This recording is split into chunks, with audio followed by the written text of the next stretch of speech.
Hey everyone, it's Jessica with another layout for Spiegelmom Scraps. As usual, you can use my code Jessica15 in the shop to save 15%. I'm going to do some mixed media on this one. So I'm starting off by prepping a thicker sheet of cardstock. I think it's like 115 pound paper if I remember right. I get it from Joann's. It's Park Lane brand, and I'm using some clear gesso today. And I spread it on with my spatula there and wasn't too particular about getting all the edges because I know my mixed media is just going to go in the middle portion anyhow.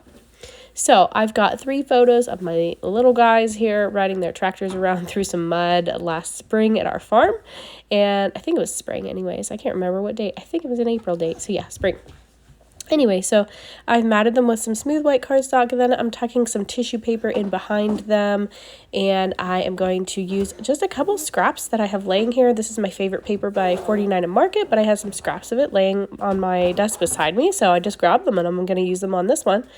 And my gesso is about dry already. This one dries really fast. So I'm going to go ahead and pull out some Shimmerz paints and some water and start prepping my little shimmer pots. I like to add some water to mine. I don't know if you're supposed to add it to the Shimmerz ones or not. I know the Inklingz need to have it added so that it activates them, but I add them... my baby girl's here and she's excited. I add them to my Shimmerz pots as well because they're really super pigmented, and I just feel like there's not much in them whenever you get them, so adding water to them kind of helps with the coloring, and it fills them up a little bit more. So I'm just like splotching them on here. I'm adding water both before and after I add them, and then I am just going to blend all these colors together by just picking up my paper and letting them kind of just move around. And what really helps this move around and blend together is that gesso that I prepped the paper with. So if I did not have the gesso on there, it wouldn't move around like this, and it would just kind of soak right into the paper because your paper is porous. So it would just kind of soak it right up if I didn't have the gesso on there. So that's why I use the gesso. And also it preps your paper so that it helps it not warp so bad whenever you apply all these wet mediums to it. So I'm just swishing this around. The colors are kind of all blended together at this point, but as they kind of dry, they do separate back out a little bit, and you can see kind of the color variation, and it's just really pretty. I'm kind of just swirling it around using my heat tool here as I go, and just kind of drying it up and just still continuing to kind of smush and swirl the paper around a little bit as I'm drying. So I'm just going to continue drying that a little bit, and I'm just going to dab up the little pools because some of them are pretty thick and there's a lot of product sitting there on them. So I'm just going to dab some of that up with a paper towel. And as you can see, I was kind of smushing a little bit around there with my finger just to get it into that spot a little bit more because it didn't have enough color for my liking, so I just kind of smushed a little bit more over there. Here I am just dabbing my paintbrush down into the pots, and I am adding some additional splatters.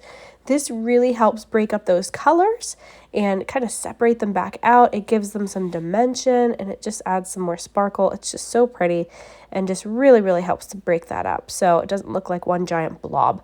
So the colors that I use today are the Shimmerz in Evergreen and Green Olive, and an Inklingz in Emerald City. Those are for the green colors.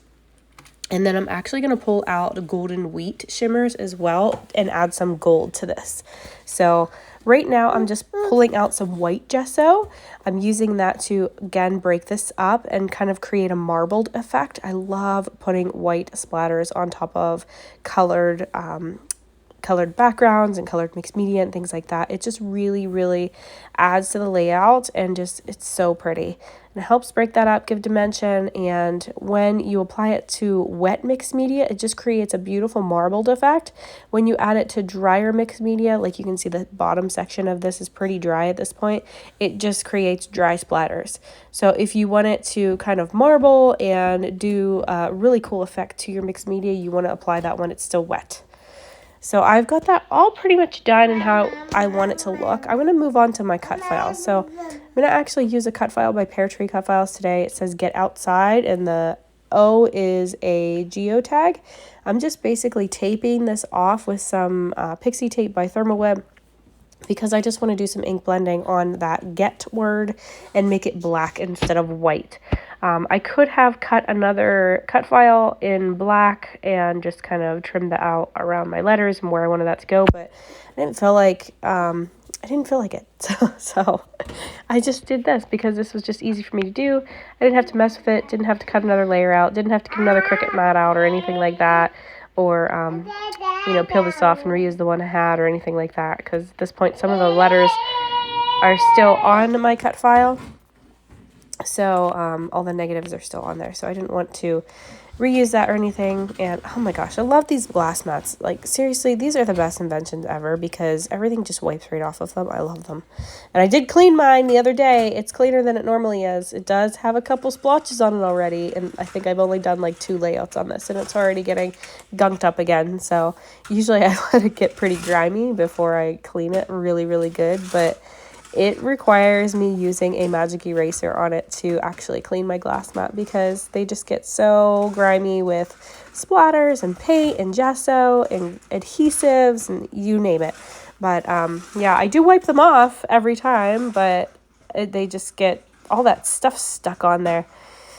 So I use a magic eraser on them. So that's my little tip for today. Also, another tip, if you're doing this, use an X-Acto knife to cut out those middles because it's just a lot easier. So I use a cutting mat and my X-Acto knife to cut out the middles of that. I should have did the middle of my D, but I forgot right now. I'll do that later. I've also cut little clear acetate sheets to make my shaker pocket with. So I cut that off camera because apparently I didn't turn my camera on for that part. But I have 2 sheets of acetate in the same shape as this geotag. One is already on there. It's clear, so you can't really see it. And then I'm using some shaker strips by Gina K to put in between these layers because I'm going to add my sequins in here from Spiegel Mom and make a shaker pocket out of my little geotag. And as soon as I saw that cut file in my stash, I immediately wanted to make a shaker out of it. So, and that's where that sprouted from. So my shaker strips are a little tiny bit bigger than the outline of the cut file. I don't care. You're going to see it a little tiny bit. Who cares? It doesn't matter. So I'm just adding my sequins in here. You can see what this mix is called on the screen there. It is called Dink, which is from, don't get any ideas, it's from Pickleball collection. So if you play pickleball, I'm sure that you know what that means. But that's what that's from. And it was all sorts of greens and a really pretty blue color. So I thought it would just be perfect for this green layout that I'm doing today. And my boys' tractors are green as in John Deere. So it just matches perfectly. And I am now cutting out the middle of my D that I forgot earlier. I like to lay the negative piece of my D in there, cut it out, and then place the actual cut file piece back on there and glue it down. So it's just easier for me to do it that way. I've got the circular element, like a viewfinder that was in this 49 and Market stash that I have. So I'm going to tuck that in. I'm just grabbing a whole bunch of 49 and Market things today. The cow print paper from my cut file there that I backed it with is from a Simple Stories collection. I think it's called Homegrown, if I remember right.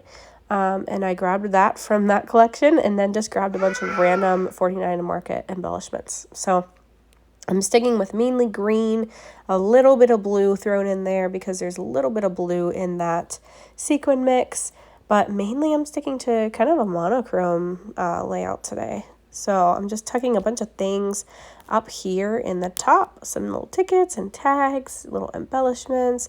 I really like this little circle. I think it says "so silly" or something like that, silly moments. So I wanted to use that on this layout somewhere. I ended up moving it in the end. It doesn't stay there, but I'm going to add my date stamp here with my Paige Evans roller date stamp and some black soot distress oxide. And I am just tucking all the things in here, just creating a whole bunch of layers and little elements kind of peeking out here and there. I've got my little date stamp one here, fussing around with that other little label, tucking the rest of that ticket in there. As you see, sometimes I rip my embellishments in half so I can use them more than once, because when you tuck them down in behind something, you don't see the whole thing. So why not make more use out of your items, right? So I am a little bit sick. I sound kind of like nasally today. Sorry about that. And I feel like I've been sick for, well, I've been sick all winter, it feels like, but I've been sick this time for like going on a month, I swear. It's ridiculous. Things just keep cycling through our house, but for some reason it just settles with me and doesn't go away.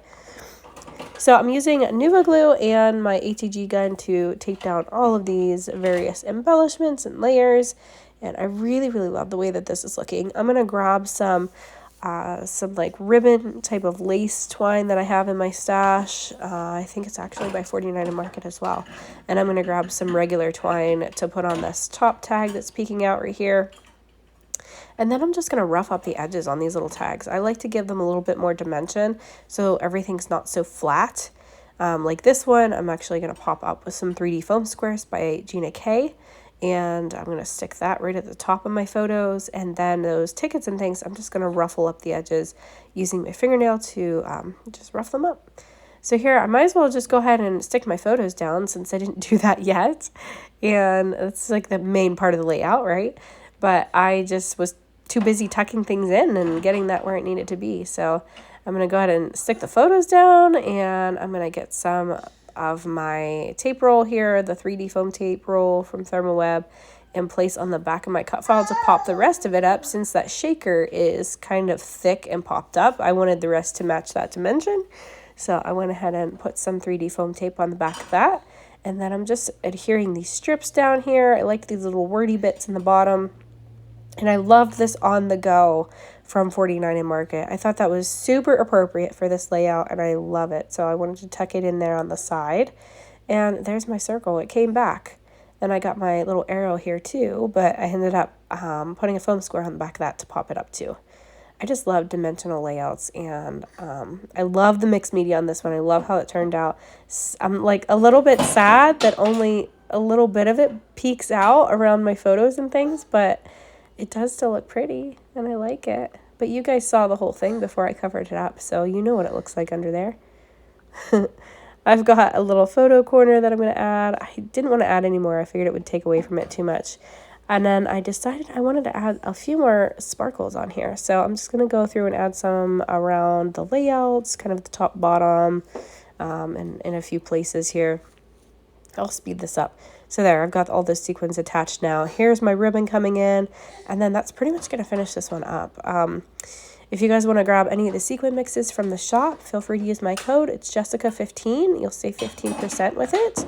I don't get anything back from that. That's just for you, so just keep that in mind. It's a nice code to use, and you can save a little bit of money and build your stash up. And I'll link it below for you, the website.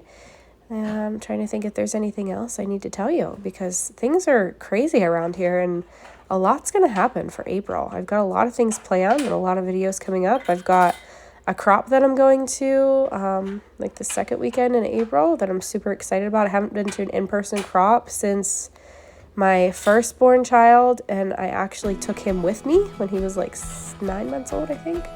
So it'll be fun. I got a lot of things planned. Here's the finished layout. I hope you guys enjoyed this process and just chatting with me today. And I thank you so much for being here. I appreciate each and every one of you and all your sweet comments. So thank you, thank you, thank you. I hope you guys have a great day. Bye-bye.